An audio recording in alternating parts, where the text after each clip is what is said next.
Datos de la parte querellante, don Adil Kovic puede iniciar su alegato, abogado. Con su venia, señor presidente, alego en representación de don Alejandro, de los hijos y nietos y nietas de don Alejandro Rodríguez Ursúa, arquitecto, regidor, quien fue detenido el día 27 de julio de 1976, desconociéndose su paradero hasta el día de hoy.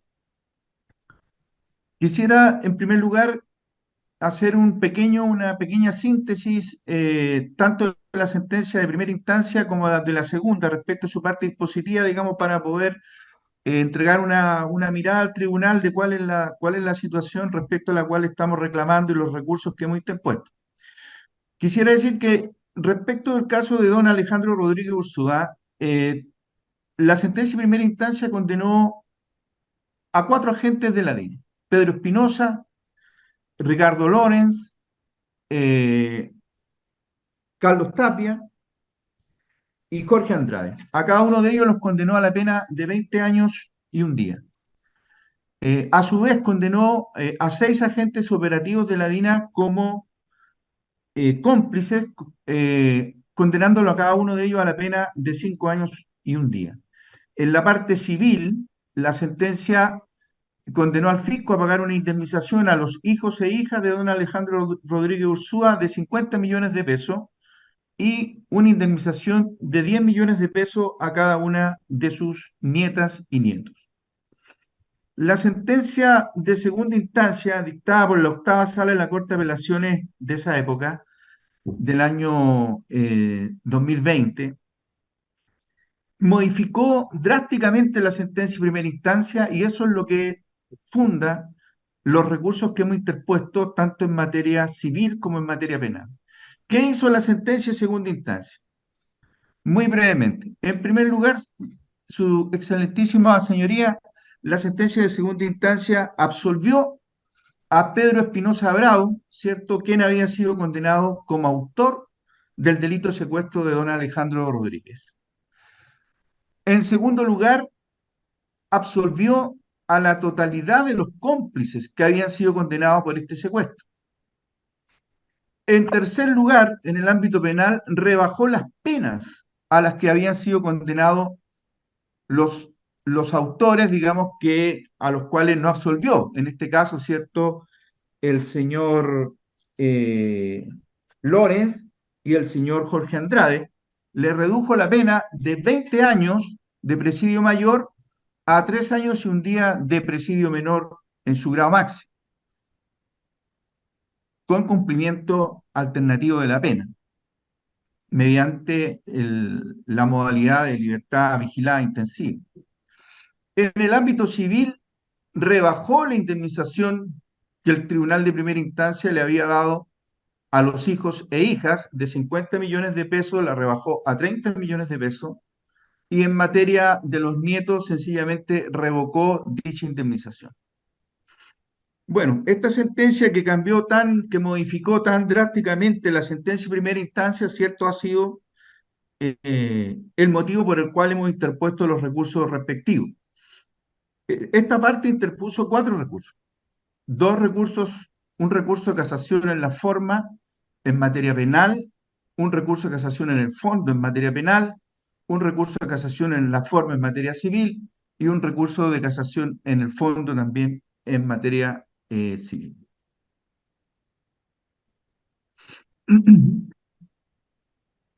¿Qué ocurre, excelentísimo tribunal? Voy a comenzar por una alegación que hemos formulado la mayoría de los abogados querellantes que hemos alegado en estrado, y tiene que ver con la absolución. Uno de los temas fundamentales, digamos, en esta alegación es la absolución. La Pero, abogado, absolución. abogado, ¿a qué causal se está refiriendo usted? Porque usted mismo dijo que interpuso cuatro recursos. ¿Cuál Sí, vamos a ver? claro, vamos a ver el recurso de casación en la forma, ¿Ya? interpuesto en virtud de la causal del artículo 541 del Código de Procedimiento Penal, en el ¿Ya? numeral 9, en relación con el numeral 4 del artículo 500 del Código de Procedimiento Penal. Esto es, el haber sido mal extendida la sentencia Perfecto, por no haber, cierto, incluido en ella las consideraciones por las cuales da por acreditado o no acreditado los hechos. perfecto. Y eso obviamente tiene un efecto fundamental, digamos, en este caso la absolución de las personas que le he señalado, de Pedro Espinosa Bravo y los cómplices. Entonces me voy a referir en primer lugar a dicho recurso, que es una alegación que ha sido compartida acá en estrado. Todos los abogados de la parte querellante, especialmente el programa del Ministerio de Justicia, se han referido al tema. Y lo que nosotros reclamamos y denunciamos como infracción, ¿cierto?, es que la sentencia de segunda instancia no contiene las consideraciones, las reflexiones por las cuales, las razones por las cuales, ¿cierto?, absuelve a Pedro Espinosa Bravo y también absuelve a los cómplices. No obstante, existir en la sentencia de primera instancia una abultada argumentación por parte del ministro Llanos respecto de cada uno de aquellos condenados. Digamos. Entonces, nosotros, en la sentencia de primera instancia, el ministro respecto de Pedro Espinosa Bravo, eh, prácticamente hay 5 páginas de cargos, de elementos, ¿cierto? Donde se señala, ¿cierto?, que Pedro Espinosa Bravo, en el momento que ocurre el secuestro de mi representado, está a cargo de Villa Grimaldi, es su director de operaciones, es el segundo hombre más importante de la DINA, todas las brigadas le rinden a él, le rinden cuenta a él, etcétera. Eh, Están las declaraciones de los testigos, de los mismos agentes, el organigrama que presentó el mismo Pedro Espinosa Bravo. Lo mismo ocurre respecto a los cómplices. El ministro hace un detallado análisis de las alegaciones que hacen las defensas respecto a cada uno de estos acusados y bueno, y las va descartando en base a un razonamiento. Pero ¿qué es lo que ocurre en la sentencia de segunda instancia? Y por eso nosotros hemos recurrido por esta causal.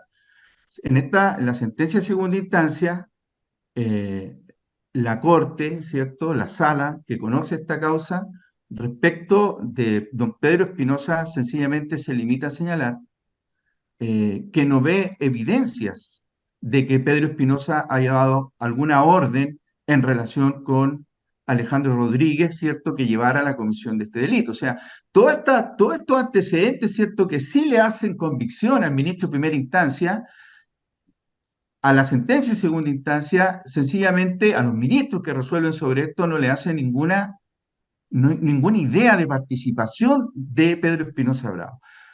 Y podría ser, pero lo que nosotros al menos, ¿cierto?, exigimos y solicitamos es que si se va a tomar esa decisión de absolución, bueno, que al menos, ¿cierto?, se pongan los razonamientos por los cuales se está diciendo de que esa persona es inocente, digamos, y por qué no tienen valor las consideraciones y las reflexiones que sí puso la sentencia de primera instancia. Y esto ocurre tanto en el caso de don Pedro Espinosa Bravo como respecto de cada uno de los cómplices. ¿Qué ocurre? Al no tener estas consideraciones, señoría, efectivamente, que son exigidas por la ley por un tema de debido proceso, ¿cierto? De correcta administración de justicia, sencillamente las víctimas, ¿cierto? No, nos quedamos en la indefensión porque no podemos, ¿cierto? Contraargumentar respecto a esta decisión. Sencillamente se dice, miren, respecto a Pedro Espinosa Bravo, no hay evidencia de que él haya cometido esto, haya dado la orden, y respecto a los cómplices, no hay evidencia que estos agentes operativos hayan participado y sencillamente se le está acusando porque son miembros integrantes de la DINA, lo cual no es efectivo. Entonces, en este primer acápite, ¿cierto?, correspondiente a este recurso de casación en la forma, nosotros solicitamos, ¿cierto?, que el tribunal haga algo muy simple, que verifique si lo que nosotros estamos diciendo es efectivo o no. Y esta es una alegación compartida y tiene que ver con un elemento central de todos estos años de investigación y todos estos años de espera de justicia por parte de sus familiares, que es la condena. Y acá se ha absuelto prácticamente a la totalidad de los autores. En consecuencia, ¿cierto? Nosotros solicitamos que la sentencia en este aspecto y en base a la causal que nosotros hemos señalado, la sentencia sea anulada y sea dictado otra en reemplazo. Eso es respecto del primer recurso de casación en la forma, que toca el tema de la absolución. Siempre en materia penal, hemos presentado también recursos de casación en el fondo. En primer lugar, por la causal que está establecida en el número 1, el artículo 546, ¿cierto? Que dice razón con la errónea aplicación de la pena, ¿cierto? Por una errónea calificación también de las circunstancias atenuantes.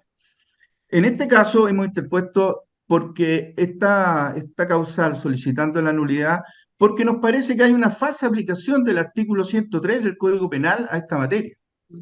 Porque el artículo 103, ¿cierto? No es una circunstancia atenuante. El artículo 103 es un factor de disminución de la pena. Y en consecuencia, ese es un elemento central que debe tenerse presente cuando se aplica dicha norma a los casos como este, que son considerados crímenes de lesa humanidad. Al respecto, ya hay doctrina, ¿cierto?, jurisprudencial de esta misma sala donde reiteradamente, ¿cierto?, la excelentísima Corte Suprema ha rechazado aplicar el 103 a los casos de crímenes de lesa humanidad y que en consecuencia no me voy a alargar al respecto, digamos, porque estaría repitiendo justamente los razonamientos que han sido creados por esta sala. Solamente decir al respecto que no solamente esta sala piensa que no es aplicable el artículo 103 del Código Penal a los crímenes de lesa humanidad, sino que esto también ha sido ratificado por la Comisión Interamericana de Derechos Humanos a través de una denuncia que se hizo en su momento respecto al caso Rivera Mato, en los cuales, cierto, la Comisión Interamericana dijo que no era aplicable el 103 a los crímenes de lesa humanidad, fundamentalmente porque afecta el principio de proporcionalidad de la pena. ¿Y qué caso, su señoría, más claro que este, digamos, ¿no? Para darle la razón a esta sala y darle la razón también a la Comisión Interamericana cuando así lo señala, ya que, fíjese usted, la aplicación del artículo 103 a los autores de estos secuestros, 16 secuestros y un homicidio, la condena ha pasado de ser de 20 años de presidio mayor a 3 años y un día de presidio menor. Sencillamente no existe ninguna proporción respecto a esta penalidad. En consecuencia, nosotros entendemos que la sentencia de segunda instancia, al aplicar esta norma, ¿cierto?, ha influido en los dispositivos del fallo y lo ha aplicado falsamente porque no es una norma que se debe aplicar. Quisiera señalar a modo muy tangencial, sí, ya que el ministro señor Dan me ha pedido precisión al respecto, quiero señalar que también hay una segunda causal que invocaba en el recurso de casación en el fondo, que tiene que ver con la infracción, ¿cierto? Que tiene que ver con la infracción, señoría, al 546 número 4, ¿cierto? Que es cuando se califica un hecho como lícito, no siendo un ilícito. Nosotros también recurrimos como casación, de casación por este motivo, porque en la acusación nosotros formulamos acusación particular por asociación ilícita, en contra de todas las personas que están en este caso acusadas, condenadas o absueltas en este minuto, algunos de ellos, formulamos acusación por asociación ilícita. eh, la sentencia de primera instancia rechazó dicha acusación, digamos, no consideró que había asociación ilícita específicamente porque consideraba, cierto, que la DINA era un organismo creado por medio de un decreto y por lo tanto no se podía decretar asociación ilícita a una institución legal. Y bueno, nosotros recurrimos de apelación, ¿cierto? La apelación hizo suyo lo del fallo de primera instancia y en consecuencia recurrimos de casación en el fondo porque nosotros estamos convencidísimos de que no la DINA es una asociación ilícita, pero sí los integrantes, y que hay un error jurídico, ¿cierto?, al intentar identificar la DINA con sus integrantes. Son cosas distintas. Nosotros no estamos pidiendo una declaración que se diga que la DINA es una asociación ilícita. Lo que nosotros estamos diciendo es que los agentes que participaron en todas estas operaciones, ¿cierto?, de secuestro, y que ustedes ya los conocen reiteradamente, prácticamente, ¿cierto? Son los mismos equipos que operan durante los mismos tiempos y son las mismas personas que hacen desaparecer, ¿cierto? A los dirigentes políticos, a los opositores, etcétera. Todas estas personas tienen que ser, o sea, ¿cómo es posible que se diga que no son una asociación ilícita? Y ellos debieran ser condenados por los delitos que cometieron, pero además debieran ser condenados como autores de asociación ilícita. Y por lo tanto, por esa razón, hemos solicitado también, ¿cierto?, casación en el fondo, porque creemos que en la acusación, incluso el ministro hace un análisis detallado respecto de las características que tiene la DINA y por lo cual, en el fondo, uno debiera haber concluido, el ministro, que era una asociación ilícita, pero en definitiva, al final se diluye y no llega a la conclusión, ¿no? Habla de que nunca se cumplió el estatuto de la DINA, que la DINA tenía cuarteles secretos de detención, etcétera. Un conjunto de antecedentes que uno dice, bueno, una cosa es lo que decía el papel y otra cosa es lo que esta gente hacía. ¿Por qué no se les va a condenar por asociación ilícita? Si estaban conceptados para la comisión de estos delitos, tenían jerarquía, etcétera, etcétera. No voy a abundar más porque es obvio, ¿cierto? Lo que quiero decir. Por último, su señoría también interpuso recurso de casación en la forma y casación en el fondo en materia civil, sobre la base, por cierto, de la autorización que otorga el Código de Procedimiento Penal para casar la sentencia penal en su parte civil a través de las normas del Código de Procedimiento Civil. Interpuse recurso de casación en el fondo porque, por infracción, cierto, de ley, porque la sentencia de segunda instancia privó, revocó la sentencia de primera instancia en aquella parte que otorgó la indemnización a las nietas y nietos de mi representado Alejandro Ursúa. En la sentencia primera, como les mencioné en el refresh, en la actualización que hice al principio, había condenado al Fisco Chile a pagar 10 millones de pesos a cada uno de los nietos y nietas de don Alejandro Rodríguez Ursúa, varias de ellas que vivían con él en el momento de la desaparición.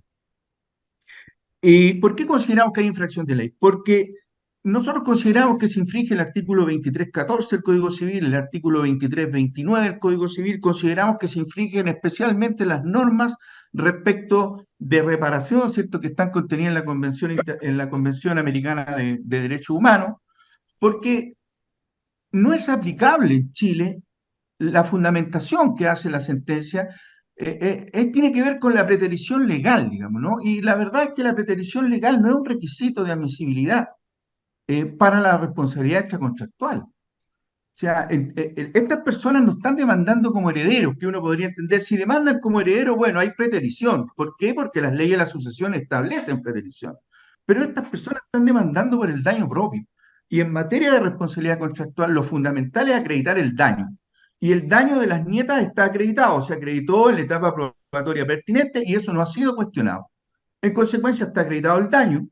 Y bueno, y el daño, obviamente, ¿cierto?, deriva de un vínculo. Ese vínculo puede ser el parentesco o puede ser otro. En este caso es un parentesco. Pero también podría no ser un parentesco, porque la ley, de todas maneras, ¿cierto? En el caso del daño moral, la ley lo único que exige es que se acredite un vínculo y que se acredite el daño. Y el vínculo puede ser, en la jurisprudencia nuestra, en eso es amplísima. O sea, se ha reconocido, ¿cierto?, que se puede demandar la conviviente, se ha reconocido que puede demandar el socio respecto del socio fallecido, se puede demandar responsabilidad por daño moral respecto incluso de las cosas, se puede demandar responsabilidad por daño moral como consecuencia, ¿cierto?, de los daños que sufre una mascota. ¿Cómo no va a haber, su señoría, cómo no va a haber un interés legítimo? ¿Cómo la ley no le va a reconocer un interés legítimo al nieto, ¿cierto?, de una persona que ha sido desaparecida y que en el fondo ese hecho la ha obligado a vivir toda su vida bajo esa sombra familiar? Terrible, señoría. Y eso quedó completamente acreditado.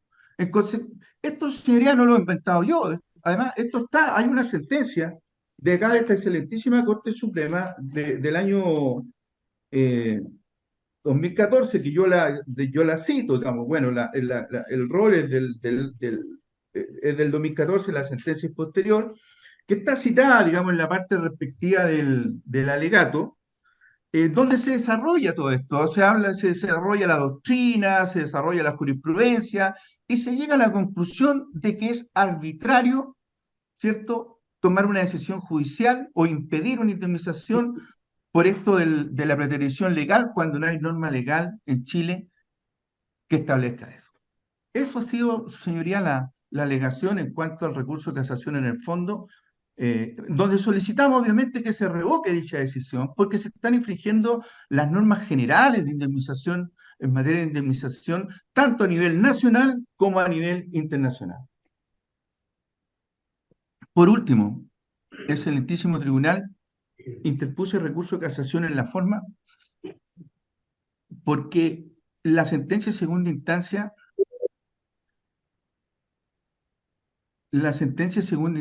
su señoría ilustrísima, eh,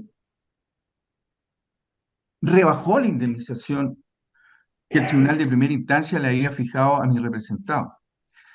La sentencia de primera instancia había fijado 50 millones de indemnización a cada uno de los hijos de don Alejandro Rodríguez Ursúa y ocurre que las de segunda lo rebaja y sencillamente lo rebaja sin decir por qué lo rebaja. Sencillamente se limita a decir, ¿cierto?, de que hay que cumplir con criterios objetivos para fijar la indemnización y que entonces en ese caso se va a fijar la indemnización en 30 millones porque eso es lo que se ha fijado en otros casos, que por supuesto no menciona. Y yo, con el conocimiento que tengo de esta materia, le puedo decir que efectivamente no es así como lo afirma la sentencia, pero aunque así fuera, la sentencia tiene que decir, o sea, si la sentencia hace una referencia de ese tipo, al menos debiera poner un ejemplo, pero no dice nada, sencillamente es una mera afirmación. Lo mismo que ocurre en el recurso de casación en la forma en materia penal, son afirmaciones que no tienen sustento en nada más, no hay razonamiento, no hay nada que los sostenga. La afirmación se sostiene por la misma afirmación. Y eso sencillamente es tremendamente arbitrario. Y por esa arbitrariedad, ¿cierto?, que se está cometiendo también en materia civil, es que nosotros hemos recurrido de casación y queremos que se anule la sentencia en esa parte porque consideramos que no tiene los fundamentos. Sencillamente no dice, es solamente el deseo, ¿cierto?, del tribunal que dice, mire, en realidad yo creo que tal cosa. En cambio, la sentencia de primera instancia tiene un fundamento razonado. Y la sentencia de segunda instancia, tanto en materia penal como en materia civil, ha pasado por arriba de todos esos fundamentos razonados sin decir absolutamente nada. Nada, digamos, que respalde su afirmación. Por estas razones, excelentísimo tribunal, yo solicito en cada uno de estos recursos, ¿cierto?, se revoque la sentencia de segunda instancia. Solicito que en materia penal se confirme la sentencia de primera instancia, que en materia civil también se confirme la sentencia de primera instancia, con declaración de que la indemnización en el caso deben ser subidas, ¿cierto?, por las razones que ya he expuesto. Eso es todo, excelentísimo tribunal. Muchas gracias. Muy bien, gracias, Gracias. abogado. Bueno, ahora le corresponde alegar al abogado don Alberto Espinosa. Y se le Gracias. hace presente que también los alegatos, Vamos a tratar no en el sentido de de no repetir, comprimir, claro. digamos, efectivamente. Muy bien. Por la bien, señoría excelentísima, alego en representación de los familiares de las víctimas Carlos Godoy, Daniel Palma, Eduardo Cantero, Iván Insunza, Manuel Recabarren Rojas, Luis Emilio Recabarren González, eh, Manuel Recabarren González, dije, y también respecto a Nalvia Rosamena, y de Miguel Nasal Quirós. Los familiares corresponden a sus cónyuges e hijos, respectivamente, de cada uno de estas víctimas. Su señoría, hemos recurrido de casación en la forma y en relación a la parte penal, y también de casación en la forma respecto de la cuestión civil, y de casación en el fondo por la aplicación de la medida de prescripción, su señoría. Bueno, respecto a la casación en la forma, recurrimos de casación en la forma por la causal del 541 número 9 en relación al 500, por la falta de fundamentación que nosotros advertimos en la sentencia de impugnada. Y también de casación en el fondo, en la forma también por falta de fundamentación en el aspecto civil, y casación en el fondo por la aplicación de la medida de prescripción 46 número 1 del Código de Procedimiento Penal. Hecha estas salvedades respecto de las motivaciones por las cuales estamos aquí en estados, quiero hacer referencia en primer lugar a los recursos interpuestos por los abogados de los criminales, ¿no? En primer lugar, respecto al recurso presentado por Andrade Gómez, por la defensa de Andrade Gómez, de agente de la DINA, este recurso debe ser rechazado de plano, no sé si de plano, pero debe ser rechazado inmediatamente, no tiene ningún fundamento, puesto que invoca el artículo 546, número 1, y también invoca el 546, número 7, esto es infracción a las leyes reguladoras de la prueba. De manera que se trata de dos causales que son incompatibles entre sí, toda vez que el presupuesto normativo, la hipótesis normativa, el 546, número 1, se refiere a personas que ya están condenadas, y cuando uno lee el recurso de casación en el fondo de Andrade Gómez, en su parte resolutiva pide que se absuelva a mi representado, pues, de los hechos investigados. De manera que ese recurso yo simplemente lo paso por alto, o sea, no tiene ningún sentido jurídico aplicación a las pretensiones que sostiene procesalmente el agente de la DINA, Andrade Gómez, a través de su abogada, ¿no? Así que hay una incompatibilidad total. En cuanto al recurso de Gustavo Guerrero, que lo hizo el otro abogado también de estos criminales agentes de la DINA, quiero señalar que también este es un recurso que debiera ser rechazado de plano, ¿no? Me refiero a criminales, señoría, porque la atribución penal que hacemos como querellantes es que estas personas cometieron crimen.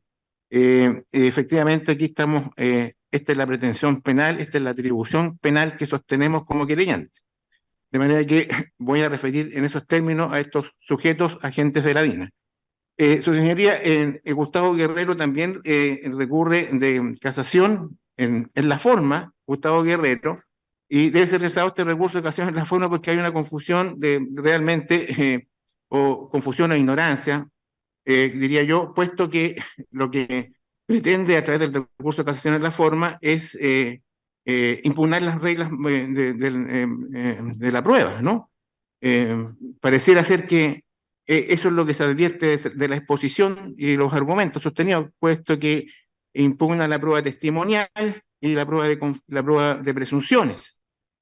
Cuando se refiere a la prueba testimonial, impugna la declaración del mocito, toda vez diciendo que se trata de un testigo, un solo testigo, que es insuficiente para acreditar ningún hecho, y después de la prueba de presunciones también dice que no hay presunciones, y yo diría que lo hace el abogado de este señor, de este agente de la DINA, de una forma, yo diría, que no ha pasado inadvertido en esta audiencia, yo diría de una forma bastante sarcástica, su señoría, puesto que después de hacer la descripción de la declaración del mocito, él sostiene aquí no se puede inferir nada. Y la declaración del mocito señala simplemente que describe la forma cruel en que estos agentes de la DINA operaron en el cuartel Simón Bolívar, y la referencia que hace es precisamente en relación a Daniel Palma Robledo, en cómo él va describiendo este abogado en forma minuciosa, cómo fue tratado, que fue golpeado, que fue maniatado, en fin, y va describiendo esta situación para posteriormente decir, aquí esto no se puede inferir absolutamente nada. Creo que ahí hay un dejo de ironía que me parece que es brutal, su señoría, cuando este abogado sostiene de esa forma, digamos, su argumentación. De manera que la ironía y el sarcasmo creo que no es una argumentación jurídica que sea legítima como fundamento, ¿no? De manera que creo que en este caso el abogado confunde la procedencia, las causales del recurso de ocasión en la forma con un recurso de ocasión en el fondo. Yo creo que más bien lo que él impugnó era la valoración de la prueba en relación a las pruebas de testigos y la prueba de presunción. Obviamente, las pruebas son presunciones, ¿no? Y que la declaración de Jorgelino Vergara, evidentemente, contribuye enormemente a generar la prueba de las presunciones, porque se suma a otros elementos del proceso que son suficientemente congruentes con la declaración que hace el mocito, puesto que todos estos agentes operaron en el cuartel Simón Bolívar y en Villa Grimaldi, teniendo en consideración en todo caso que las víctimas de esta causa todas tienen en común haber pasado por el cuartel de Villa Grimaldi. Su señoría, de manera que parto diciendo que estos recursos debieran ser rechazados así absolutamente sin más, ¿no? O sea, procesalmente inadmisibles. O sea, no, hay unas inconsistencias, digamos, que son de manera muy significativa. Paso ahora, señoría, a referirme al recurso de casación y a la situación de las víctimas. Señoría, aquí represento a varios familiares de víctimas de esta causa. Se trata de 17 víctimas en esta causa, 16 detenidos desaparecidos y una persona cuyos restos fueron encontrados finalmente en el año 1990 en el fondo de las Tórtolas, ¿no es cierto?, con Eduardo Canteros Prado. Todo esto ya está en conocimiento de su señoría excelentísima. Pero hay un tema que me parece que es muy relevante al momento de analizar la situación represiva de la cual fueron víctimas estas personas. El contexto. ¿Y por qué hice el contexto, señoría? Puede ser que me refiera a un aspecto que no es estrictamente jurídico, pareciera ser en principio, pero yo sí creo que es un aspecto que es jurídicamente relevante.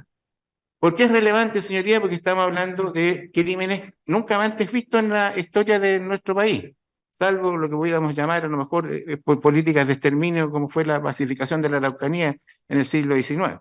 Pero en concreto, señoría, esta forma de criminalidad no la habíamos conocido antes en nuestro país. Y todo esto parte, ¿y por qué hago esta referencia, señoría? Porque justamente uno de los motivos de casación en el fondo dice relación con la aplicación de la media prescripción. ¿Y qué relación tiene esto con lo que voy a señalar a continuación? Es que estamos frente a un delito de lesa humanidad. Pareciera ser como que aquí el delito de lesa humanidad pasara como en el aire, su señoría. Y aquí estamos hablando de hechos criminales de la máxima gravedad y de la máxima perversión que puede conocer el género humano. Aquí no hay desde luego hay un atentado a las víctimas individualmente consideradas, pero aquí la ofensa en cuanto a calificación de crimen de lesa humanidad es que afecta a la humanidad en su conjunto, por la perversidad, por la brutalidad con que estos agentes de la DINA actúan. Su señoría, la DINA fue creada con un decreto ley del año de 1974, el decreto ley 521, con 3 artículos secretos. Entre esos artículos secretos, el 10, el 11 y el 9, 10 y 11, ahí se faculta la DINA y se señala que la DINA fue creada como comisión DINA en noviembre del 73, o sea que esta cuestión viene desde prácticamente inmediatamente después del golpe militar del 11 de septiembre de 1973. La DINA, eso lo dice el artículo secreto o de circulación reservada, nacional será la continuadora legal de la comisión denominada DINA organizada en noviembre de 1973. El artículo 10 dice para el ejercicio de las facultades, traslado y arresto de personas, es decir, se conceden además facultades de arresto, de detención en cuarteles, digamos, que están bajo su administración, sin perjuicio que además se le asignan recursos a este organismo llamado Dirección de Inteligencia Nacional, que es uno de los organismos, digamos, más brutales y perversos que ha conocido la historia de nuestro país. Su señoría, aquí estamos frente a un contexto. Ese contexto es el de la dictadura militar. No puede pasar inadvertido esta situación, no puede quedar en el aire porque estamos hablando de una sentencia que está condenando por 17 crímenes de lesa humanidad a la pena máxima de 3 años y un día con beneficios carcelarios. ¿Qué fundamentación puede haber en una sentencia de este tipo para justificar 3 años y un día para 17 víctimas de detención y desaparición?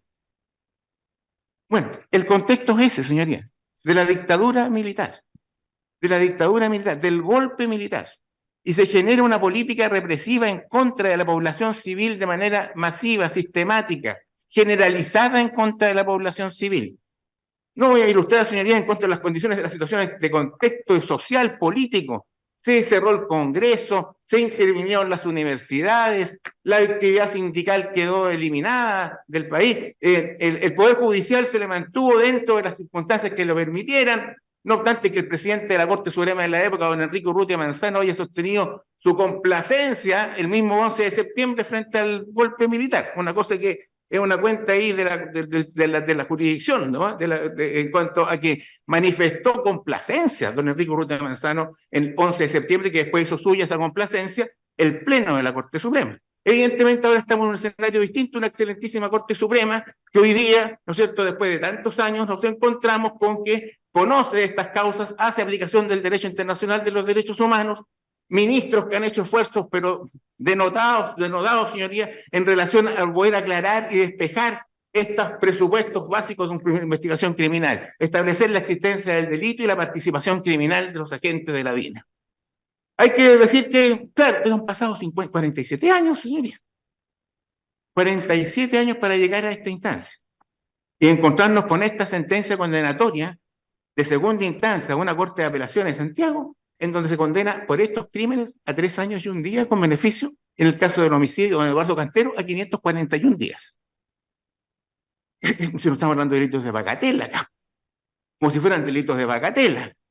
No, estamos hablando de los crímenes más perversos que conocen en la historia de nuestro país. Mira, esto es lo que tenemos en relación a este contexto donde se establece esta sentencia. Nosotros, señoría, aquí hemos querido señalar lo siguiente. La pretensión de las víctimas acá viene desde el principio. Esta no es una pretensión que se venga sosteniendo hace 5 años, 10 años, 20 años. Desde el momento mismo de la detención, señoría. Desde el momento mismo de la detención. Yo tengo aquí una referencia de fecha, señoría, en relación a las acciones que ejercieron los familiares. Carlos Godoy presentó un recurso de amparo el 6 de agosto de 1976. Daniel Palma presentó un recurso de amparo el 6 de agosto de 1976. Los familiares, perdón. Eduardo Cantero, un amparo el 26 de julio de 1976. Iván Insunza, un amparo el 6 de agosto de 1976. Recabarre, la familia Recabarre, señoría, presentó un recurso de amparo el 30 de abril de 1976. Y la familia de Miguel Nazar, un recurso de amparo el 16 de agosto de 1976. 47 años después, estamos aquí en esta instancia, ante esta excelentísima Corte Suprema, pidiendo que se revise una sentencia en relación a una pretensión legítima de las víctimas y de los familiares de las víctimas en orden a encontrar justicia donde debe administrarse la justicia. Y resulta que nos llega esta sentencia de la Ilustrísima Corte de Apelaciones que condena a 3 años y 1 día. ¿Habrá algún fundamento en esta sentencia para justificar que sea jurídicamente pertinente, razonado y legítimo? A mí me parece que no, aunque yo hubiera invocado el Código de Comercio para justificar un recurso de amparo o de casación, creo que esta excelentísima Corte tiene facultades para actuar de oficio incluso, para remover esta sentencia, porque esto es una sentencia brutal, señor. Es una sentencia que extrema la revictimización. Entonces, voy a leer la sentencia. No es necesario, Vamos al grano, pues, abogado. abogado. El grano es que hay falta de fundamento, señoría. Exacto. Ahí vamos. Ahí vamos, al grano completamente, señoría. Porque cuando hablamos de la falta de fundamentación, su señoría, esta Corte, es que lo otro es grano también, su señoría. Yo creo que es grano lo otro. No, lo otro no es un tema que sea intrascendente en el momento Abogado, de... eso lo ha dicho usted mismo. ¿Cuántas veces acá? Sí. Yo se lo he escuchado muchas veces y ese contexto es histórico. Sí. Ya lo conocemos. Perfecto. Doy por conocido entonces toda esta situación de hecho que es tan grave. Resulta, señoría, que cuando hablamos de la fundamentación de la sentencia, encontramos acá que esta sentencia, señoría, ¿qué es lo que hizo? Eliminó considerando. Eliminó el considerando 7 y 8 respecto de Espinosa, Pedro Espinosa, donde hay 8 antecedentes y ahí ya lo han reproducido todos los abogados. Respecto de Bendero Pozo, eliminó el considerando 19 y 20. Respecto de Torrejón Gatica, eliminó el considerando 52 y 53. Respecto de Pacheco, 55 y 56. Respecto del Tamirano, el 58 y el 59. Respecto de Alfaro, 61 y 62. Respecto de Carlos López, 64 y 65. Eliminó. Entonces, como elimina estos considerandos que son sólidos, macizos de la sentencia de primera instancia, en donde aparecen todos los elementos inculpatorios de estos criminales, resulta que después dice, no hay prueba, pues. Porque ¿qué es lo que dice la sentencia de segunda instancia? Que estamos impugnando. No hay evidencia. Pero por favor, no hay evidencia, se eliminó la evidencia. Entonces, ¿cómo fundamenta en función de eliminar antecedentes probatorios y después sostiene esta sentencia? No se explica entonces cómo elimina evidencia probatoria. Lo dice, ¿no? La sentencia aquí, dice, elimino los considerandos y elimino un montón de considerandos. Ahí están los considerandos.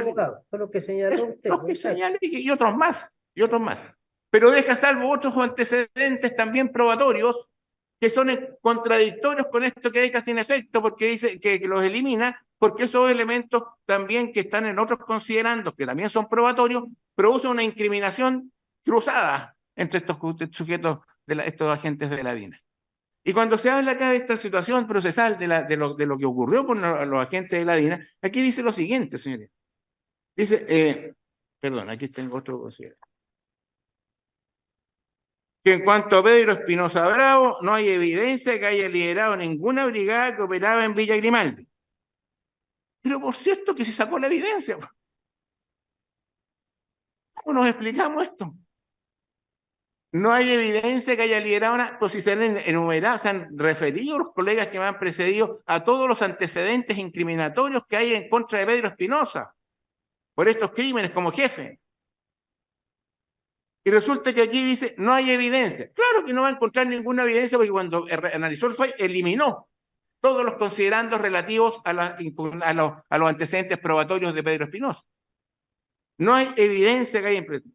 Respecto de las personas que están condenadas como que también fueron absueltas, también dice lo mismo, que son todas estas personas que acabo de mencionar. No hay evidencia. No hay evidencia simplemente porque las eliminó. Entonces no se logra entender, ¿no es cierto?, cuando esta situación.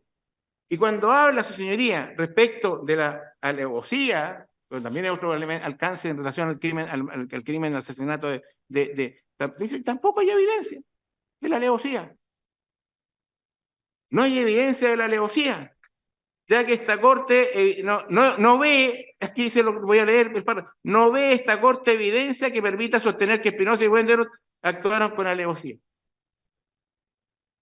No actuaron con alevosía, así. Y resulta que cuando hace la descripción de cómo fue la actuación de estos sujetos de la DINA que asesinan a Eduardo Canteros Prado, bueno, efectivamente él da cuenta de que allí se actuó a traición. Perdón, me equivoqué. Sobre seguro. Claro, la hipótesis de la alevosía es a traición o sobre seguro. Sobre seguro. ¿Cómo no era todo sobre seguro estos agentes? Estamos hablando de coautoría, no estamos hablando de una autoría específica, personal, individual, sino una coautoría, es decir, de una forma de criminalidad, ¿no es cierto?, en que hay una articulación de un organismo como la DINA, en donde hay jefaturas, estructuras, medios, materiales, humanos, centros de detención, ¿no es cierto?, en donde todos se ponen al servicio del mismo plan criminal. Aquí el Estado se puso al servicio del crimen, digámoslo con todas sus letras. El Estado se puso al servicio del crimen. Y la institucionalidad del Estado se puso al servicio del crimen a través de este organismo llamado DINA, que tenía estos cuarteles secretos, el de Villa Grimaldi operaba ahí. ¿Y qué ocurría en Villa Grimaldi? Ocurría esto, pues la tortura, la detención, ahí los llevaban detenidos. Eso es lo que ocurría ahí en estos cuarteles. Y resulta que dice que, entonces, cuando asesinan a Eduardo Canteros Prado, dice, no hay alevosía. Y resulta que fue asesinado en los cuarteles de o Villa Grimaldi o de Simón Bolívar. ¿No actuaron sobre seguro estos agentes criminales? ¿No tenían una persona detenida clandestinamente, sin motivo alguno, estaba secuestrada, ¿no es cierto?, sin orden legal alguna, y en los cuarteles estos secretos, o Villa Grimaldi, y después viene entonces, Perdón que me interrumpa nuevamente. ¿Cuál causal está alegando? Porque vamos forma a fondo. no, falta de fundamentación, señoría. La falta de fundamentación de la sentencia es justamente porque... Ya estábamos en 103, terminó, ahora vamos a la otra, porque ahí se produjo la confusión. 103, no aplicable. Por No, todos los fundamentos. Ahora en la calificante, en el fondo. Ahora forma, estamos hablando de la forma. Esta parte recurrió de forma en relación a que la sentencia, a juicio de esta querellante, carece de fundamentación. ¿Y en la 103 también es forma? En la 103 no es fondo. Por eso, o sea, eso... Sí, el 103 es fondo. Yo ya no estoy haciendo referencia al 103, estoy haciendo referencia a la calificación de la alevosía y a la calificación del delito, a la fundamentación que entrega la sentencia. ¿Y qué es lo que dice la fundamentación de la sentencia? Que es lo que yo acabo de leer, es que no hay evidencia. Correcto. Entonces simplemente hace afirmaciones de manera superficial. ¿Cómo no va a haber evidencia? Claro que hay evidencia. Entonces, ¿cómo fundamenta que no hay evidencia cuando elimina antecedentes? Entonces simplemente estamos con una sentencia que no tiene una lógica, no tiene un desarrollo argumentativo que sea razonable y explicable. Porque si yo elimino todos estos fundamentos respecto de Espinosa, respecto de Wenderos, respecto de los demás condenados, entonces, absuelto, entonces simplemente me quedo sin prueba. Entonces no puedo fundamentar, ¿no es cierto?, sobre la base de haber eliminado estos antecedentes probatorios, ¿no es cierto?, respecto de todas las responsabilidades penales que estas personas tienen. Esto, señoría, está muy claro, por eso es importante que estamos imponiendo esta resolución, ¿no? Porque dice el considerando noveno.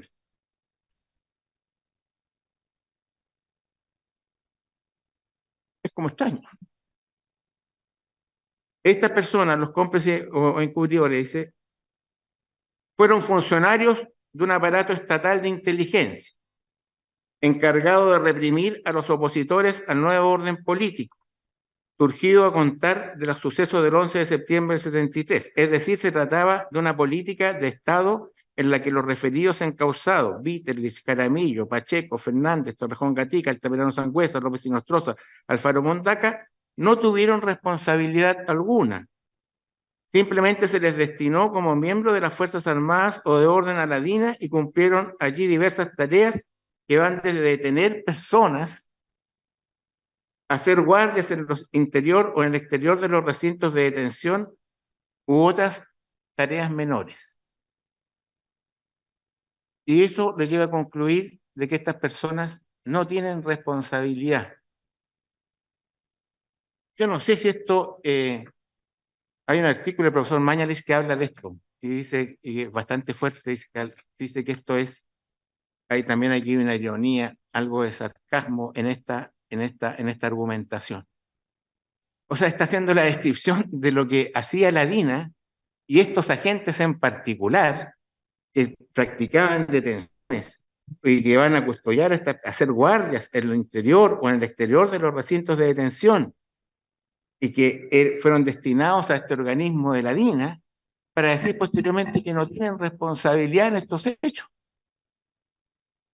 ¿Puede ser razonable esta fundamentación para desligar las responsabilidades penales y decir que se les absuelve a estas personas? Después de decir esto, la sentencia. Esta es una fundamentación lógica y jurídicamente razonable para justificar una absolución, cuando está reconociendo que todos eran agentes de la DINA y que ejecutaban estas acciones represivas, que custodiaban, detenían. A mí me parece que esto es como, no sé si no quiero meter calificaciones, pero es brutal eso, señoría, lo que sostiene esta sentencia. O sea, si esta es una fundamentación para absolver, bueno, entonces aquí parece que cabe de todo, digamos. O sea, no hay ninguna situación. Estamos diciendo usted hizo esto, lo otro, mató, disparó, violó esto, pero en realidad se le absuelve porque no lo hizo, porque es inocente.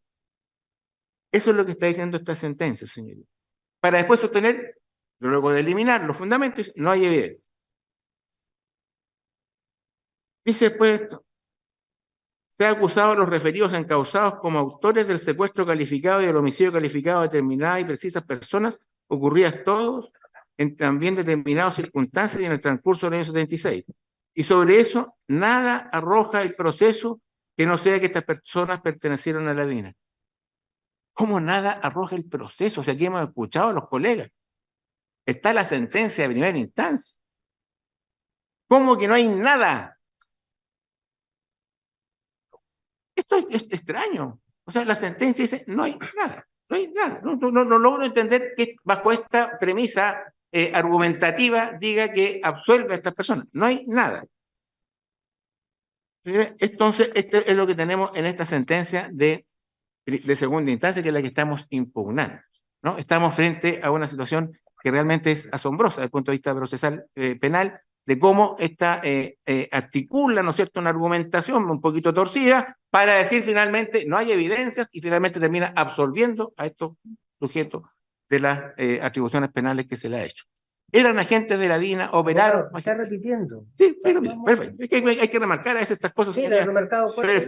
Vamos. En relación ahora, su señoría. Quiero entrar en polémica. No, señor, pero lo entiendo. entendemos, Perfecto, ya. Estamos claros, entonces no seguiré insistiendo porque es una cosa que a uno lo altera en el ánimo, señoría, realmente encontrarse con este tipo de sentencias, ¿no? Yo quiero transmitir esa alteración de ánimo, señoría, que también es muy fuerte, ¿no? Porque aquí el tema de la impunidad está a nuestra vista, ¿no? Por un fallo que es lo que estamos impugnando.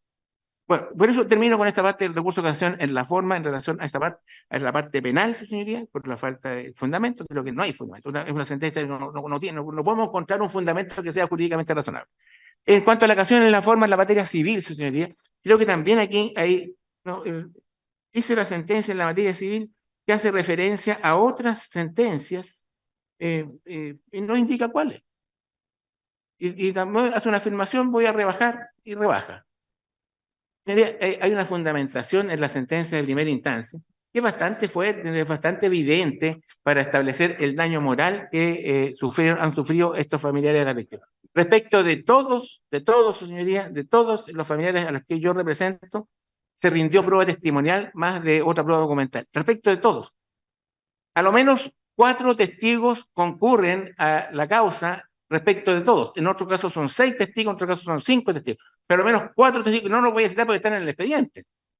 En distintas focas, 4 testigos por víctima declaran acerca del daño moral sufrido por esta persona. Entonces, allí simplemente, y para después de acreditar esta forma brutal de criminalidad, simplemente dice, habiendo objetivamente y otros casos semejantes, análogos, así lo dice. ¿Cuáles son esos casos análogos a los que ellos se refieren? Que no sea simplemente la elucubración personal de ellos como jueces falladores, es decir, bajamos de 50 a 30, de 100 a 50, eso es lo que hace. Falta de fundamentación también encontramos ahí, señoría, ¿no? Falta de fundamentación, y además que hay un tema vinculado a una reparación justa, ¿no? Una reparación justa de acuerdo al derecho internacional, la Convención Americana de Derechos Humanos, que señoría la conoce perfectamente bien, artículo 1.1, 63, número 1. Señoría, y en cuanto a la preterición, que también comprende a uno de mis representados, de la familia Recabarren, claro, dice, no tienen derecho a indemnizarse Andrea Recabarren Herrera. Andrea Recabarren Herrera es hija de Manuel Recabarren González y es nieta de Manuel Recabarren Rojas, sobrina de Luis Emilio Recabarren González y sobrina de Nalvia Rosamena. Entonces hay una conjunción de situaciones que la victimizan a ella y que le provocan este daño moral. Y finalmente dice, no, por estos aspectos del parentesco, dice, no lo voy a indemnizar porque no hay preterición, ¿no? Hay que preferir la cercanía el daño que se le ha provocado a esta familia Recabarren es enorme. El familión fue llevado detenido. El padre, suegro para algunos, hermanos, 2 hermanos, un padre, una cuñada, que además está escrito en la causa, señoría, cómo no, Nalvia Rosamena estaba embarazada. Además fue secuestrado junto con ellos Luis Emilio Recabarren, el puntito que le dice. Lo soltaron después de este niño en la calle, gente de la vida. Y esta corte sostiene que no corresponde aplicar bajar las indemnizaciones. Y no corresponde indemnizarlas por este daño. Porque Andrea Recabarren, tu daño, Andrea, le dice el tribunal, ha preterido, se prefiere el otro daño. Yo creo que también hay algo medio extraño en esto. Y lo jurídico es que, ya, voy a hablar de lo jurídico, ¿no? Es que habiendo daño, corresponde indemnizar. La ley no establece ningún tipo de preferencia respecto de unos o de otros. Basta que se aprueben los presupuestos de la indemnización para que proceda a indemnizar. En este caso, se dan los presupuestos para indemnizar a los que son abuelos, los que tienen, porque en el caso de la familia Recabarren, ese es el caso que me compete aquí en este caso de la preterición. A ellos no les da lugar a doña Ana González porque es abuela o suegra. No tiene derecho porque es suegra. Y a Andrea Recabarren no le da tampoco porque es nieta. Señoría, el daño no tiene preterición en estos casos. No hay preterición porque el daño es de una magnitud enorme. Señoría, estas son las razones, ya el 103, ya no solamente los demás colegas ya se han referido a ello de sobra. Por estas razones, señoría, creo que corresponde invalidar la sentencia, porque todas estas infracciones de ley, ¿no es cierto?, cuando faltan fundamentos, las sentencias han tenido influencia sustancial en los dispositivos del fallo, porque en lugar de absolver, debió haber condenado. Y en lugar de haber acogido la medida de prescripción, debió haberla rechazado la medida de prescripción. De modo que ahí corresponde indicar la correspondiente sentencia de reemplazo. Eso es todo, señoría. Muchas gracias. Muy bien, abogado. Muchas gracias a usted. Le corresponde entonces el turno al abogado don Gonzalo Moya. Está muteado. Abogado, está muteado. Respecto al audio. Tiene que conectarse con el audio. Ahí sí. ¿Escucha bien, abogado? No, no lo escuchamos Nosotros nosotros. no. Nosotros no lo escuchamos, abogado. No, no lo escuchamos, no. Lo saco por su seña. Alejandro, llámalo. Sí.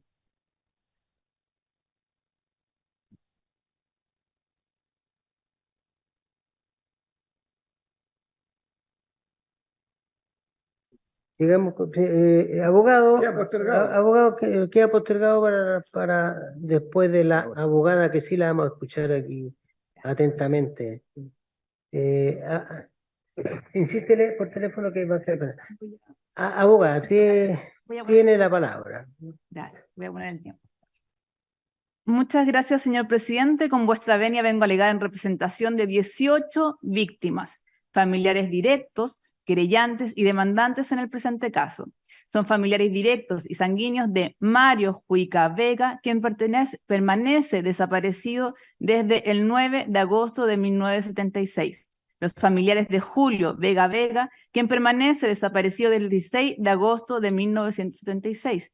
Y de Eduardo Canteros Prado, quien estuvo desaparecido entre el 23 de julio de 1976 y el 21 de marzo de 1990.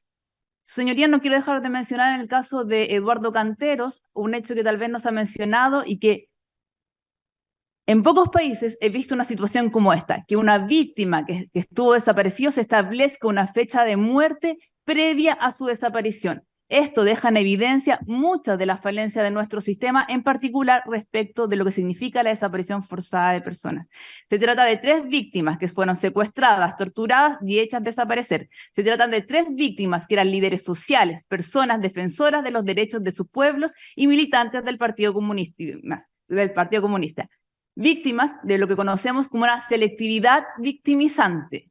Víctimas de un plan criminal que voy a calificar como el direccionamiento de una violencia estatal en contra de un partido político, en este caso del Partido Comunista.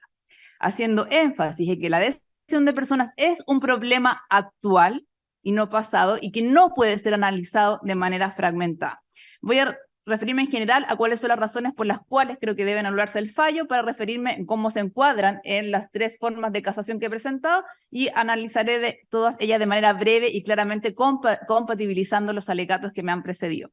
Solicito, por tanto, se anule la sentencia de segunda instancia por tratarse de una sentencia que no se ajusta a lo prescrito por nuestro legislador interno ni por el legislador convencional, porque es una sentencia profundamente regresiva, regresionista, que atenta contra, en primer lugar, las obligaciones internacionales en materia del Estado, obligaciones internacionales respecto del Estado de Chile en 3 áreas: de sancionar proporcional y pertinentemente las penas, la obligación de reparar integralmente a las víctimas, y en particular la obligación de acceso a la justicia en materia de indemnización.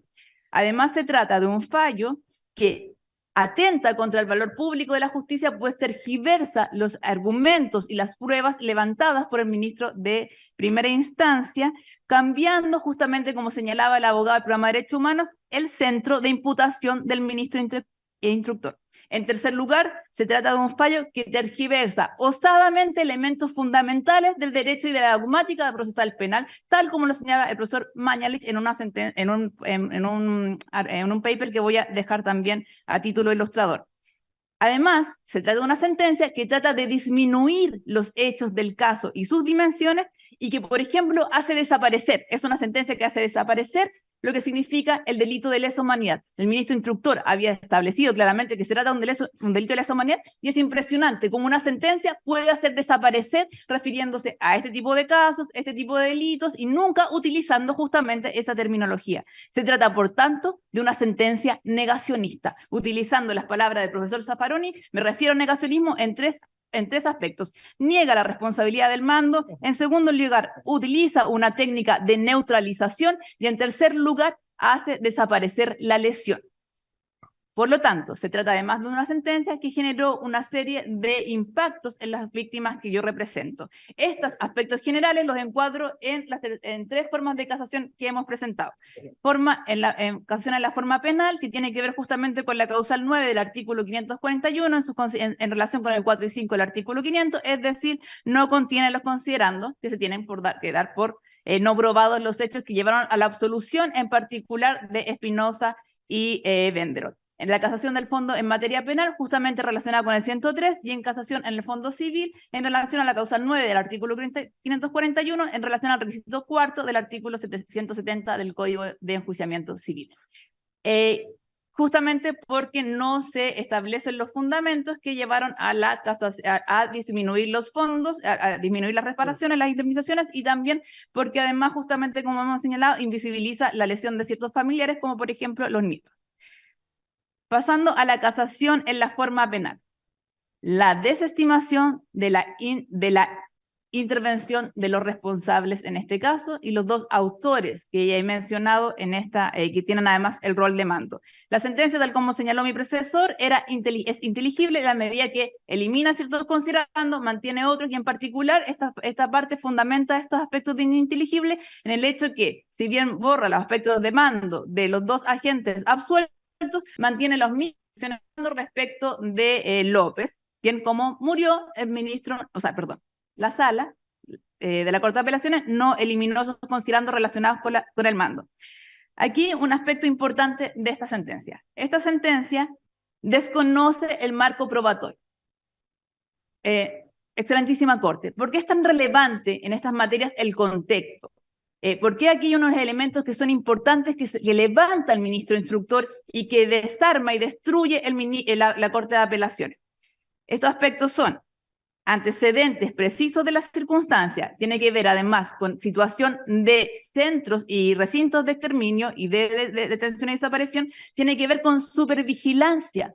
El ministro instructor nos habla en sus primeros fallos de tuición, supervigilancia y centros de recintos de desaparición y exterminio, y además de grupos operativos. Todos estos elementos generan lo que el derecho internacional nos ha enseñado, que son los patrones. Y esos patrones y estos contextos, por eso es tan importante, porque justamente lo que ha dicho la Corte Interamericana en estos sentidos es que son absolutamente obligatorios en materia de prueba y de inducción probatoria, que es lo que hace el ministro de primera instancia, justamente levantar estos patrones que son consistentes además sobre los hechos. Estos patrones generan indicios probatorios, y eso justamente es lo que nos da cuenta la sentencia de primera instancia. Y la Corte Interamericana, de su fallo fundacional en el caso Velázquez Rodríguez, lo viene diciendo, y lo viene diciendo ahora recientemente en el caso justamente de la persecución contra un partido político en Colombia, como fue el de la UP, señalando que justamente la prevalencia de estas desapariciones selectivas que existen y que apuntaron hacia la impunidad deben ser considerados en los marcos probatorios. Perfiles de agentes represivos, perfiles de recintos, eso es lo que nos establece el sistema interamericano cuando habla justamente de lo que yo he mencionado como el direccionamiento de la violencia estatal contra la desaparición de un partido en específico, como fue en este caso. Adicionalmente, no puedo dejar de mencionar que además el fallo también es cuestionable en la medida que se refiere en términos generales a política de Estado, que existió una tolerancia, bueno, justamente no se hace caso de la supervigilancia, se refiere a supervigilancia administrativa. Y por eso yo creo que es importante hablar del negacionismo que contiene esta sentencia, esos aspectos medulares. Háblale de la teoría del dominio del hecho sin hacer un análisis completo de lo que significan las teorías del dominio de la voluntad y de los aparatos organizados. Esto hace 20 años que el profesor Manuel de Rivacova lo venía señalando desde el caso justamente del desafuero de Pinochet. No es posible hablar de un aspecto de la teoría del dominio del hecho sin abarcar los distintos elementos de las teorías que van a desarrollar Roxy. Se habla de derecho penal de autor, diciendo que en este caso es lo que refleja el ministro instructor, contradiciendo justamente que las víctimas de este caso fueron víctimas de una selectividad victimizante que justamente se encuadra en el derecho penal de autor. ¿Qué hay más de autor que alguien sea perseguido por su militancia política? Eso justamente, y estas son justamente las contradicciones que observamos en el fallo. Ya para referirme al aspecto de fondo penal, que tiene que ver con el artículo 103, brevemente. Hay un aspecto que tal vez nadie ha mencionado de esta sentencia que es bastante complejo. Esta sentencia dice de una manera bastante compleja que el tiempo no es indiferente al derecho penal. Y es justamente lo que las obligaciones internacionales, cuando han establecido que estos delitos son imprescriptibles, estos delitos que tampoco llama como de delito de lesa humanidad, sino que dice este tipo de delitos, justamente son imprescriptibles porque al derecho penal justamente le es indiferente este tipo de transcurso del tiempo respecto a estos delitos. No solamente porque existen normas que establecen la imprescriptibilidad, sino justamente porque el tiempo se lo ha otorgado el propio Estado respecto de sus agentes, y por eso es tan importante también estos aspectos respecto de lo que conocemos como la rendición de cuentas, porque tiene que ver además con el acceso a la justicia de las víctimas. Adicionalmente, no puedo dejar de mencionar que el fallo también dice dos cosas. Primero, que no hay tratados internacionales que impidan la atenuante respecto del transcurso del tiempo. Y obviamente que no existe un tratado que diga eso específicamente, porque los tratados internacionales proscriben la posibilidad de que el transcurso del tiempo tenga efecto en estas materias. Además, menciona el derecho internacional humanitario, como sin entender lo que significa el derecho internacional humanitario, diciendo que, bueno, el derecho internacional humanitario no impide el atenuante. El derecho penal humanitario está generado para otro tipo de relaciones que tienen que ver con la guerra, pero en particular cuando esta excelentísima Corte ha establecido y empezó a establecer la imposibilidad del 103, justamente lo hizo a partir de los convenios de Ginebra, lo que claramente contradice una argumentación a partir del derecho internacional humanitario. Por último, simplemente mencionar, como yo lo he hecho en otra oportunidad, que el 103 no es solo que se trate, bueno, yo no lo defino como un atenuante, pero sino que es una norma inconvencional, y es inconvencional porque no distingue cuando se aplica a vulneraciones de determinados derechos fundamentales y no. Y eso justamente es lo que estamos litigando hoy en día en sede internacional. Ahora me voy a referir, ya para ir terminando, a los aspectos de fondo civil.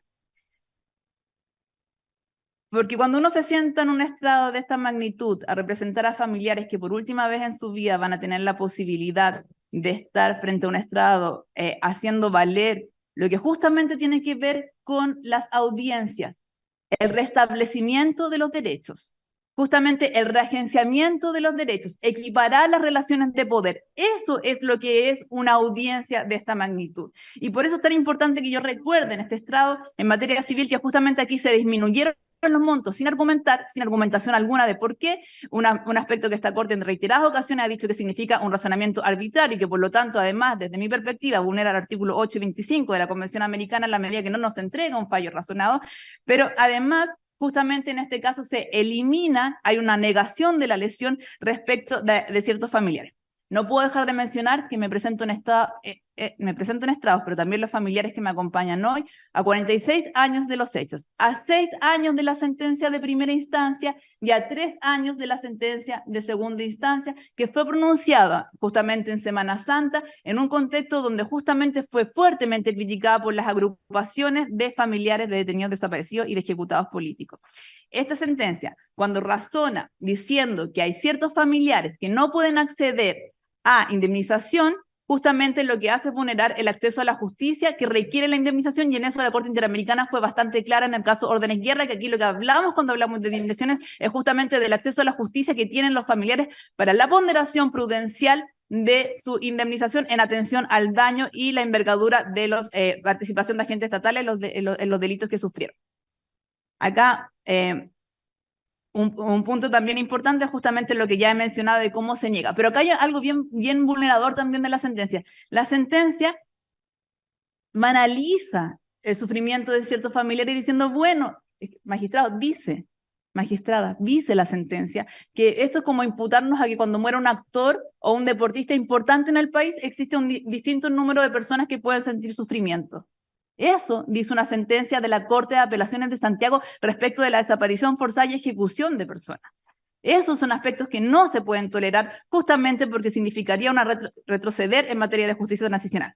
Pero ya refiriéndome también a los montos, esta parte solicita se establezca un monto que sea equitativo, ecuánime, y que justamente, como señaló esta Corte Suprema en el caso Caravana de la Muerte Calama, que no genere diferencias arbitrarias, que mire justamente a los casos similares. Pero quisiera además decir que justamente cuando hablamos de indemnizaciones, lo que estamos proponiendo es una justicia transicional en materia civil, demostrar que el proceso civil también puede ser una herramienta de reversión. Hay muchos aspectos de lo que han sufrido estas familiares que no queda en evidencia en un proceso penal de las características y la las limitaciones que tiene el proceso penal. Acá existen mujeres que tenían 5 hijos, 8 hijos y 10 hijos, que son las madres que yo represento en esta causa, donde justamente solicito se aplique Belén do Pará para ver el hostigamiento, el sufrimiento que ellas sufrieron y mostrar que también ellas concurrieron a la vicaría, concurrieron en recurso de amparo, concurrieron ante la justicia militar, donde todas estas autoridades estatales justamente lo que hicieron fue no responder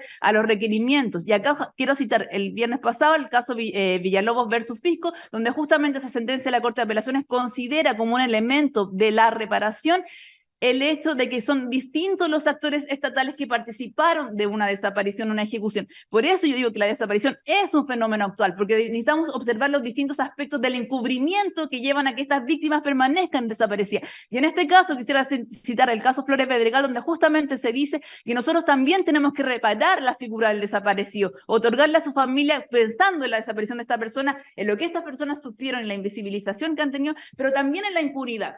En la impunidad, nos dice la sentencia, y también, por ejemplo, la falta de acceso a la información. Justamente en el caso Flores Pedregal, lo que hemos logrado ante la Corte Interamericana es que el acceso a la información como un obstáculo al conocer el destino de los desaparecidos también sea un elemento que se reconozca y se indemnice. Por último, solo para establecer los montos de no discriminación, quiero citar el caso Caravana Calama, donde justamente se otorgaron 150 y 100 millones a los familiares. En el caso Conferencia 2, que vemos el día de mañana, donde justamente se otorgaron 150 a los hijos de las víctimas, que no fue casada por el Consejo General del Estado, y no puedo dejar de mencionar el caso de Villa Grimaldi de Atencio Cortés, porque ahí la víctima justamente aparece, es hallada junto con Cantero, y en ese caso también el monto que se otorgó de reparación fue cercano a los 100 millones. Es importante justamente establecer que no existan esas diferencias. Por todas estas razones, excelentísima Corte, solicito se case este fallo y se dicte una sentencia de reemplazo. Este fallo representa la esencia de la casación. Cuando nosotros estábamos en la Facultad de Derecho nos decían que casar un fallo significaba perseguirlo por la injusticia que él reflejaba. Lo que yo sostengo es que este fallo, y utilizo la misma definición del fallo, constituye una traición en sí misma, una traición no solo al valor público de la justicia, sino que también a lo que nuestro Poder Judicial nos ha enseñado, no solo a nuestro país, sino que también al mundo, respecto de lo que significa la justicia transicional y los distintos elementos que lo contienen y que justamente tienen en sí mismos la verdad, la justicia y la reparación integral. Muchas gracias, excelentísima. Muy bien, abogada, gracias. Don Gonzalo, ¿está muteado, abogado? Sigue, mucho. Sigue muteado. Sigue sin audio. Está sin audio. Ahora sí, su señoría. Ahora sí. Ahora sí, ahora sí. Gracias, su señoría. Pido mi Puede- más puede humildes excusas Sí, por no hay este problema. Puede alegar, abogado, impasse. teniendo presente los alegatos anteriores para evitar repeticiones. Puede Sí, alegar, su abogado. señoría, bueno, lo que va a cortar bastante los alegatos, me parece bien. Su señoría excelentísima, contando con su venia, me presento ante estrado en representación de doña Elena, de doña Silvia, de doña Ana y de don Eduardo Canteros Vargas, hijos de don Eduardo Canteros Prado, a fin de que se acoja el recurso de casación en el fondo interpuesto por esta parte.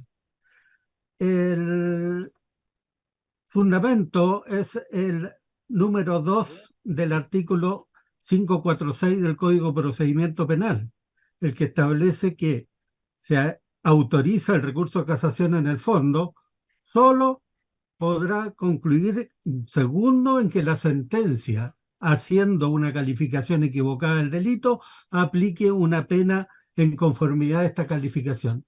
Su señoría excelentísima, en este sentido, esta parte entiende que hubo errores en la aplicación del derecho al haberse calificado los delitos que se le imputaban a los querellados, al determinar la participación que les cupo en la comisión de los mismos y llegando a la conclusión de que se debía dictar sentencia absolutoria con respecto a ello y una sentencia disminuida con respecto a otro.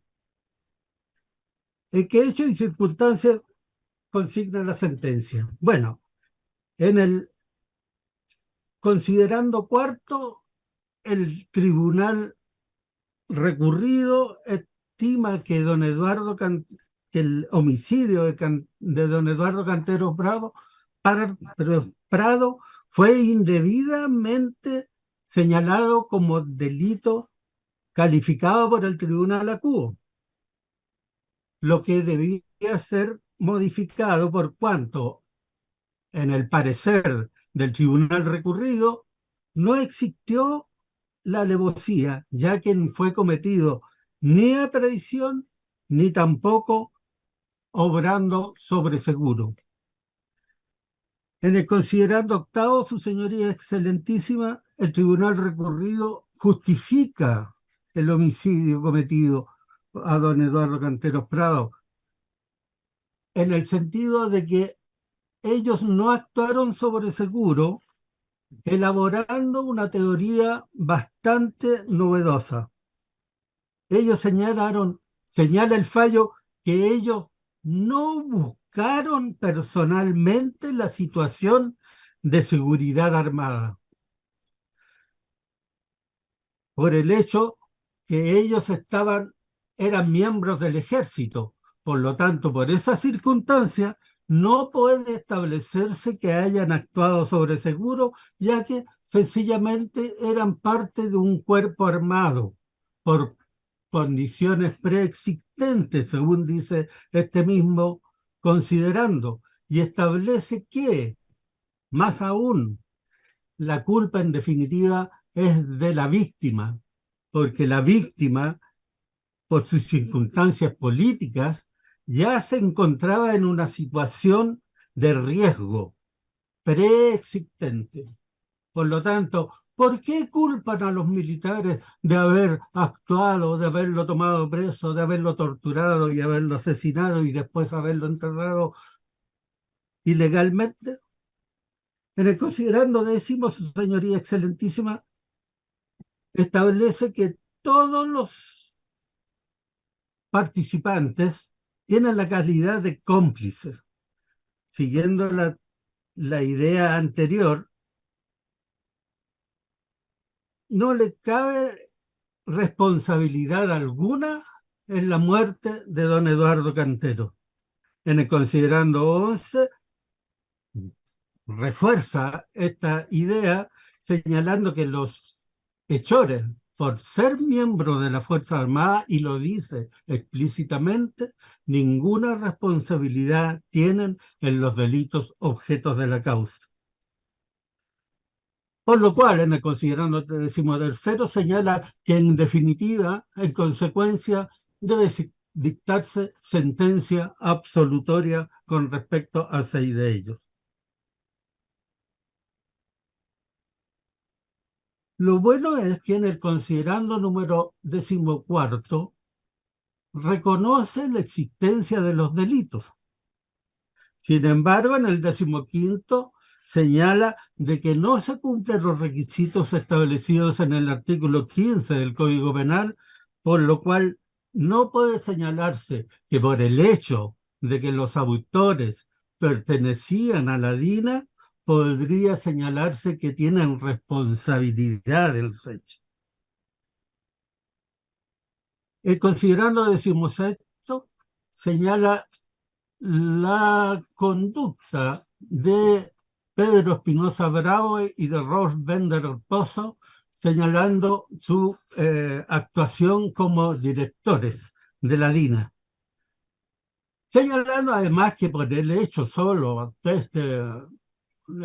hecho de ser directores, no eran necesariamente responsables de lo que sucedía en la DINA, aun cuando de la declaración de los propios testigos y la declaración de otros miembros también de la DINA, se establece que Pedro Espinosa Bravo diariamente era informado de la situación de cada uno de los detenidos en los centros de detención a su cargo.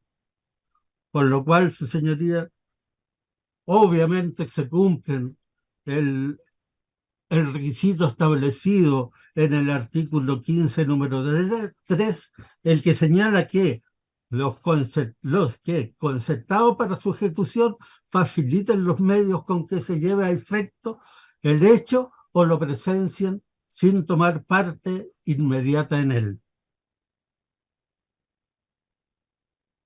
La aplicación errónea de la ley penal autoriza el presente recurso, su señoría excelentísima. Consiste que la sentencia impugnada afectando una equivocada calificación, estoy igual yo, una equivocada calificación llega a la conclusión de que debe dictarse sentencia absolutoria con respecto a Pedro Espinosa Bravo, Rolf Bender Orpozo, Pedro Viterlich Jaramillo, Claudio Enrique Pacheco Fernández, Orlando Jesús Torrejón Gatica, Orlando Altamirano Sangüesa, Carlos Eusebio López Inostroza, Hermon Elec Alfaro Mundaca, Jorge Andrade Muñoz. Y confirma la absolución de Juan Morales Salgado y Gladys Calderón Carreño. Oh, lo siento, me voy a apurar, su señoría excelentísima. ¿De qué forma se produce la infracción a la ley? En realidad, toda esta considerando lleva equivocadamente al tribunal recurrido a dictar una sentencia absolutoria, lo que es, como ya se ha señalado por los diferentes alegantes anteriores, un absurdo jurídico. Esta parte considera que la calificación que afecta a la víctima como un homicidio simple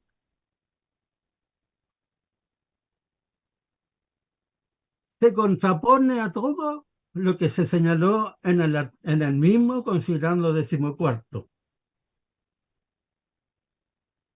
ya que a pesar de toda la descripción del delito cometido en contra de la víctima, llega a una conclusión que es absolutamente contraria a cualquier razonamiento lógico. Y en lugar de confirmar la sentencia apelada y pronunciarse acerca de las apelaciones, prefiere dictar sentencia absolutoria o disminuir considerablemente la sentencia que aplicó una pena.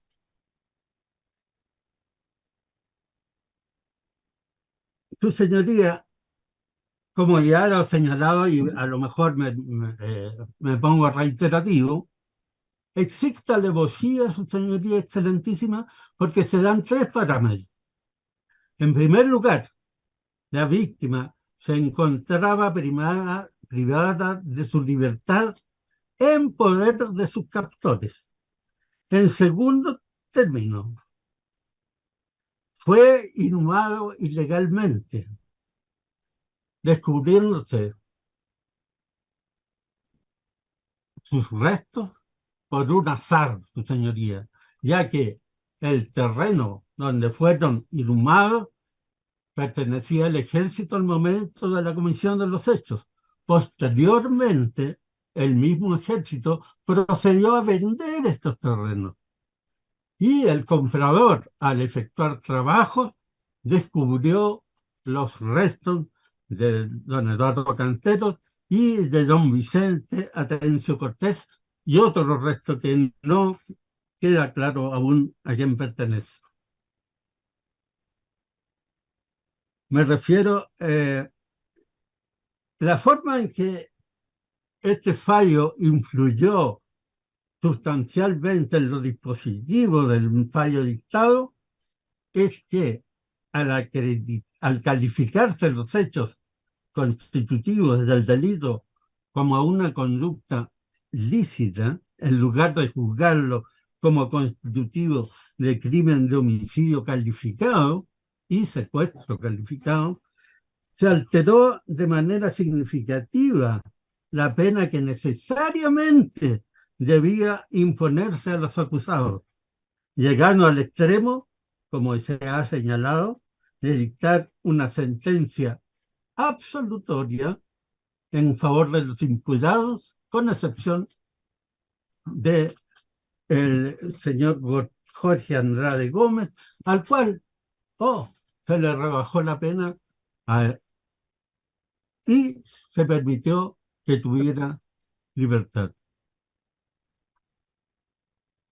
El perjuicio que se ha causado con este fallo, su señoría, solo puede ser reparable con la declaración de nulidad del mismo y la dictación de una sentencia de reemplazo sin necesidad de una nueva vista.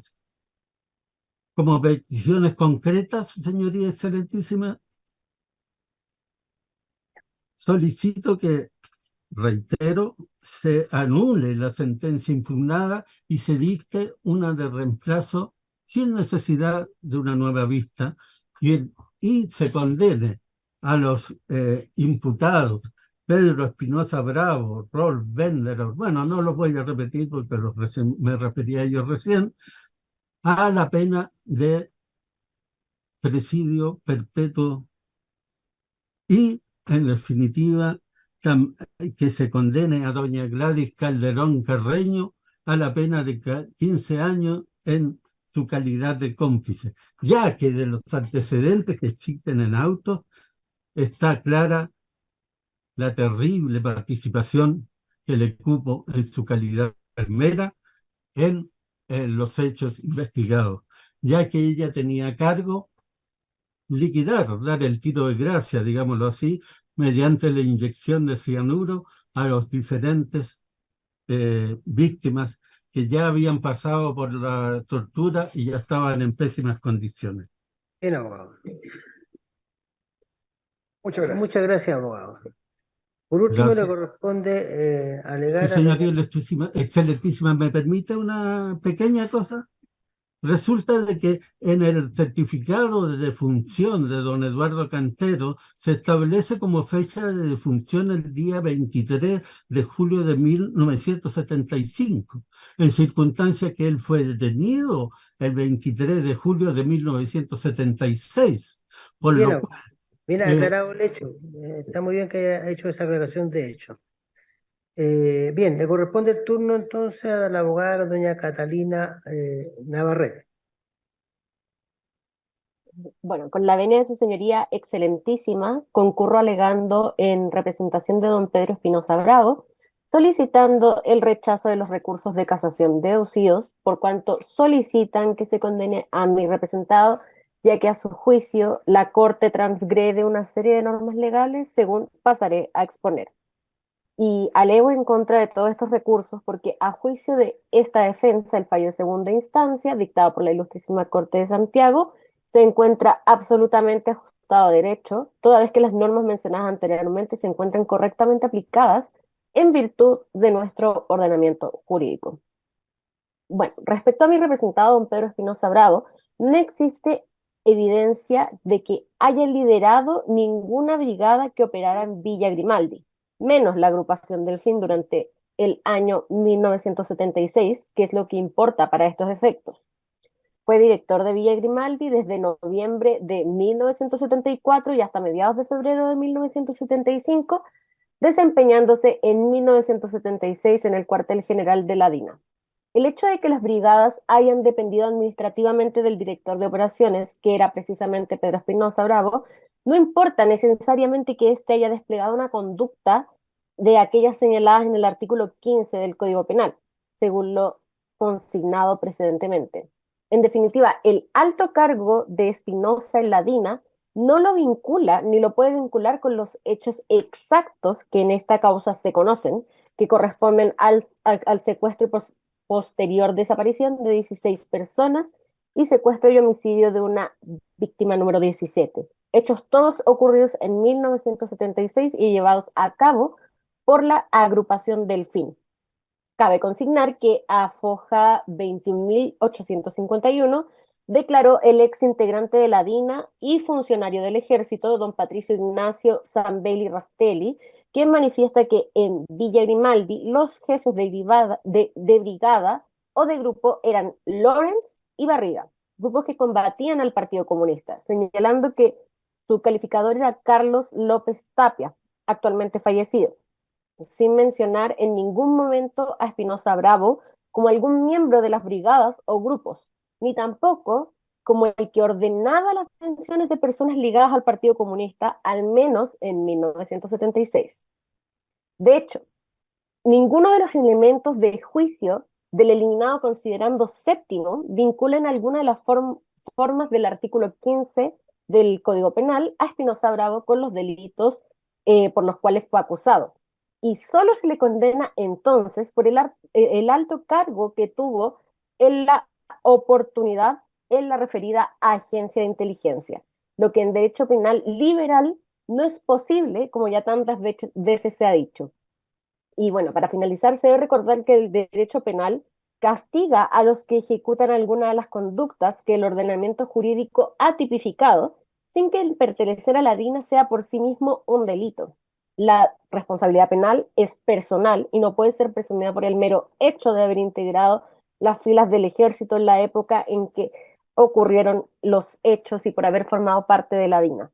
Es por estas consideraciones esgrimidas sus señorías excelentísimas y no teniendo mayor sentido extender mis alegaciones, que solicito respetuosamente se sirva tener presentes las alegaciones realizadas por esta parte y en especial los argumentos y fundamentos entregados por la Ilustrísima Corte de Apelaciones de Santiago en el fallo que se impugna por la contraria, el que, como dije, considero que es absolutamente dado derecho y en virtud de todo esto se rechacen los recursos de casación deducidos en la presente causa por los querellantes ya individualizados. Sus Bien, señorías abogada. excelentísimas, muchas gracias.